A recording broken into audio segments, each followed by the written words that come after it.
Howdy Earthlings, Toon Universe has finally released and the devs fixed pretty much every issue I had with the game. They changed how infected target players to prevent griefing, they increased medkit rates, offered alternative healing, they even made it so Selena falls asleep so you don't have to have someone babysit her the whole floor. There are actually so many things I suggested that they fixed, like everything that I've complained about has been fixed, but I already know why that is. It's because I know you all watch my videos now. Sorry viewers, I need to talk to the devs real quick. You're all busted. I know you have little watch parties and use my videos to make the game better. I have people on the inside to tell me your secrets. You're watching me? No. No. I'm watching you. Also, thank you, I'm enjoying the game so far, so keep watching. Anyway, back to what this video is really about. Among the fixes I've wanted, they've added emblems to the game now. So I'm going to show you all the emblems that are available, how to get them, rank them, then tell you which ones I think you should unlock first. Emblems are pieces of equipment that we equip to our characters or agents that boost various stats and even give powerful passive abilities. You can only equip 2, but they are much stronger effects than you might expect. They range from 15% boosted stamina to the whole team that stacks, to highlighting machines for 5 seconds every minute. Currently, all of the emblems in the game are unlocked in one way, and that's through leveling up your agents to 100. It sounds like a lot, but it's really not that much. You get it very quickly. When playing Tipo, I was getting a level of floor, and I didn't even get that many machines. It'll be faster for people who play better. You get XP by doing game actions like using machines, finishing floors, and getting in chases. So consider distracting with Fantasia or Fizzle if you can't make it to machines in time. If you want to check out the emblems yourself, just click the agents, select an agent, click info, then click the flag icon and scroll down to the bottom. Not all platforms can scroll down to the bottom right now, so make sure you stick around and I will explain every emblem so you know what's available. Thankfully, the player can see what each of the emblems do without having to unlock them first, which is why I am able to make this video at all. We know just from reading what to expect. Emblem ranking. In this section, I'll tell you what every emblem is, what they do, and give them a letter ranking with S, A, B, C, and D. S means super and D means dumpster. I will say, even some of the worst emblems are much better than the options we see in other games. I've said before that I think that the character should be more powerful, and all of that power is actually hidden in emblems because some of these are genuinely nuts. This is also a great way to give players power. Most games get slower the more you play, so you feel pressured to spend money in them. Instead, this game is harder for new players, molding them into better players so that the emblems are in the hands of knowledgeable and skilled players. DW's trinkets are weak, and the game is slow regardless of skill. Dolly's Factory starts with players having more power. It assumes that you're familiar with this genre and gives you the power you wish you had in Dandy, but TU is the best in between. The game is slow for new players, makes them good at the game, then hands over power through emblems. It's smartly designed. Anyway, before we start, please subscribe. I want to get to the silver play button one day, and YouTube now has subs mattering more in the algorithm. The more subs who watch a video when it releases, the more it gets pushed out. So it's super appreciated. Nimbus's sheep emblem, A tier. Starting with one of the 2 free agents, Nimbus, and his sheep emblem. It reduces stamina consumption by 30%. This is an incredibly useful emblem for any character, but it's at its best for Nimbus. He can already restore his stamina on the spot, but also gets a speed boost when reaching the lower half of his stamina bar. In general, this emblem will be useful on anyone, because it's not influenced by the amount of stamina a character has. It makes everyone's bars more effective. As I've mentioned in the past, stamina is actually a very important stat in TU. For the most part though, you're going to want this on fast and high stamina characters. I think Fantasia, Copper, and Fizzle will benefit the most if the player is using them as distractors. Waffles chipmunk emblem, C tier. Receive 1 waffle per objective completion. Waffles will give the player consuming them a 30% speed and stamina regen boost. Personally, I don't find this one that useful, but it does have its uses for Waffle. She has a passive where she can gain a speed boost upon picking up an item. If this emblem triggers this passive, then it'd be a really good emblem for Waffle, making her pretty much solo viable for me at least. But I've talked with other players and devs and they said that her emblem doesn't trigger this passive. Even then though, I think this emblem wouldn't be worth it for the majority of characters. There are better options, and I don't think it's worth unlocking unless you're going to use it with Waffle. So for now, I'm putting it in C tier. If they make it trigger Waffle's passive, it'll at least be good for her since she can use the boost from the machine reliably. Then use the Waffle, stacking the 2 bonuses, making her 50% faster for 10 seconds.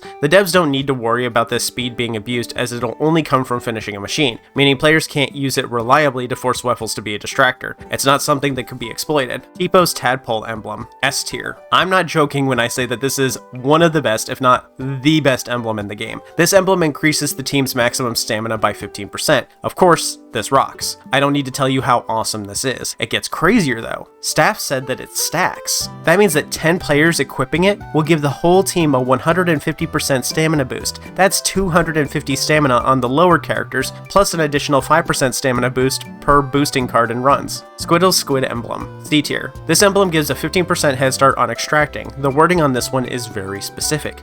It specifies extracting, which is the lever style machines. In TU, there are different stats for computers and lever-based machines, extractors. Considering Squiddle's is best at extraction machines, I think this emblem really only works with other lever extractors. This is like how the wrench works in Dandy's world, so of course it inherits the same issues that the wrench already has. First, it's half as useful as the wrench is, as it only works on half of the machines. Second, the wrench in DW is bad because it was later replaced by the much more powerful V-Mote, which hasn't happened in TU, but it is just asking for this to happen, right? Next we'll see one for machines, then we'll see one that works on both, or one that's a larger bonus. Third, this is way too little of a bonus. I think it can be bumped up to 25%. If so, this could be a great way to make bad extractors like Fantasia better. Alternatively, since Squiddle's is underplayed, you could make it work on both machine types and keep it 15%. Making the emblem better might make people play him more. Devs, if you're worried that it would make the game too fast by improving it, the game is already incredibly slow. Players don't like it when the floors take forever. Your games are so slow because of the main machines. You have more than the average machines per floor than most of the games in this genre does. So players should get to finish them faster to even out the numbers. Also, if someone plays a character to 100, they've earned the right for much faster floors. We honestly can't say how good this one is without actually experiencing it. Considering how little he's played, it might be a while before we get to see what it's like having multiple players with this equipped.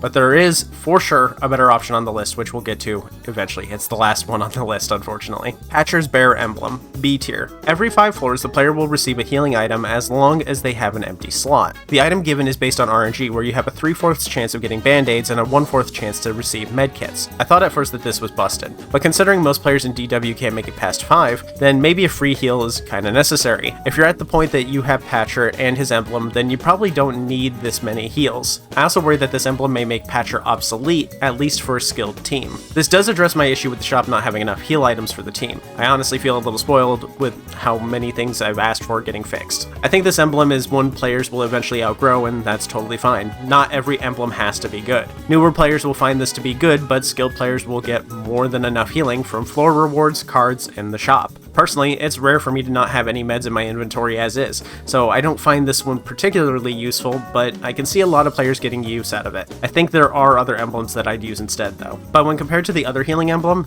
this one might be the better one. Fantasia's emblem will result in more healing total received, but you can't share Unicorn Emblem's heal with other players. Koi's Fish Emblem, B tier. When completing an objective, receive a 50% cooldown on your abilities. This one is very literally made for Koi. Her ability dive is incredibly useful. I've seen Primo Mac do wonders with Koi. This just lets Primo flex even more. Basically, Koi goes underground like Dolly's Doug, then moves around with invincibility until her stamina is exhausted, but it has a 75-second cooldown, so this emblem makes it 32.5 seconds. Since it's percentage based, that means it scales based on how long the cooldown is. It's best on characters with long cooldowns like Koi, Guido, and Rossum, this card especially because his ability is great and it should be up as much as possible, and while Selena doesn't have a long cooldown for her sonar ability, it being up every 20 seconds would be pretty great. I think this emblem is an incredibly safe option while being practically mandatory for Koi, but it's only really useful for specific characters, so I'm giving it a B. Guido and Rossum's Snake Emblem, A tier. I thought he was a Hydra.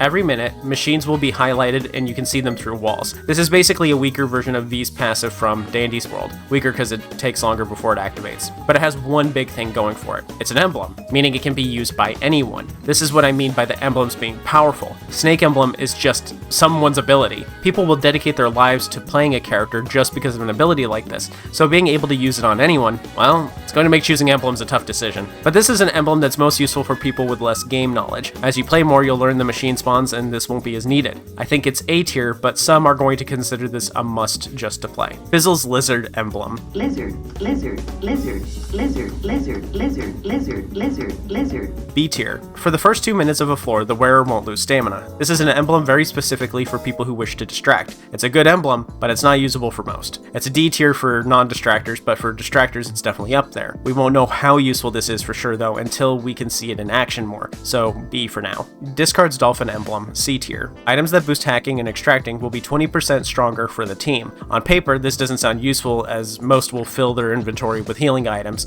but this bonus is low enough that it might stack. If so, I don't think it's a big enough bonus without a bunch being used. But at the point that if enough people equipped it, that it would be worthwhile, I would wonder why we we don't all just use one of the emblems that make us better at extracting or hacking. When we get to Selena's emblem, you'll see what I mean. This feels like a C tier item to me. If it stacks, it takes a lot to make it useful, and it will require players to focus on using items. Honestly, that sounds like too much to make them work for me, but that's just me. If it doesn't stack, it's too weak. Copper's Dragon Emblem, unknown tier. It gives the player a shield for the first minute of each floor. To understand this one, you need to know how Copper's shield works. She gives a shield to an agent and it blocks attacks for 5 seconds. This requires pretty specific timing to benefit from it. If Dragon gives a shield that lasts for an entire minute, that's pretty strong. But when I get hit, it's almost never immediately upon entering a floor. I don't feel good giving this one a rating until I've used it more myself. Fantasia's Unicorn Emblem, B tier. When using Unicorn and you finish an objective, you have a 20% chance of receiving a 1 heart heal.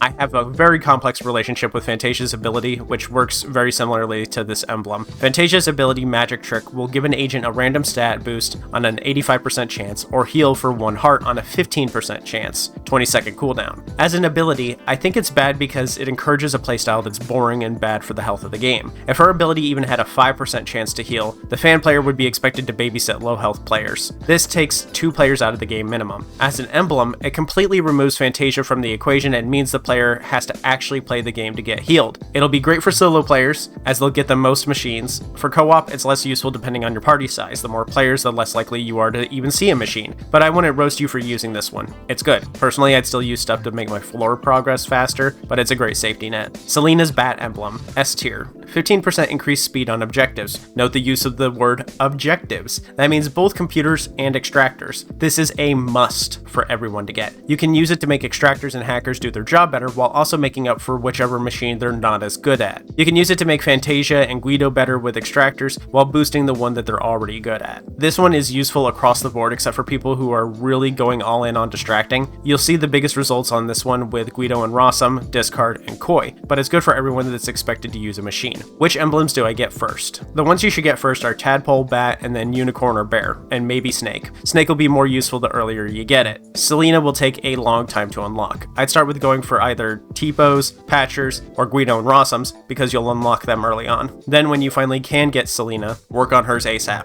If you're going all in on extracting, you should start with GNRs and Selena's. GNR can help you learn where the machines typically spawn, which will help you improve your game sense later. Then by the time you have Selena's, you can swap GNRs for a different emblem. Your priority early on is speed. The faster floors are, the more Malachor you get, the more agents you can buy. And with that, I've talked about everything that I can with emblems. Now go, my small fries. Get the emblems and do the thing. But before you go, make sure to subscribe, hype, comment, make me a roast turkey, feed my goldfish, consider becoming a supporter via Patreon or members, and thanks for watching. Special thanks to the members and patrons like Nightmare Luna, Freya Games, Gezro, Am, Nebazit, Aspirin Artist, Paper, Faye Penguin, Momentary Unicorn, Nat, Marius, Yini, Worm Syrup, Rask, Beef, Colorado Blue, Vaderson, Linky, Addy14, The Ace of Raccoons, Blackjack, Rask again, Willie Pete, TG Dante, Linky again, Astropixie YT, and Malding Brick. I'll see you all later. I have to go throw a cursed ring in a volcano or YouTube won't let me eat. Bye!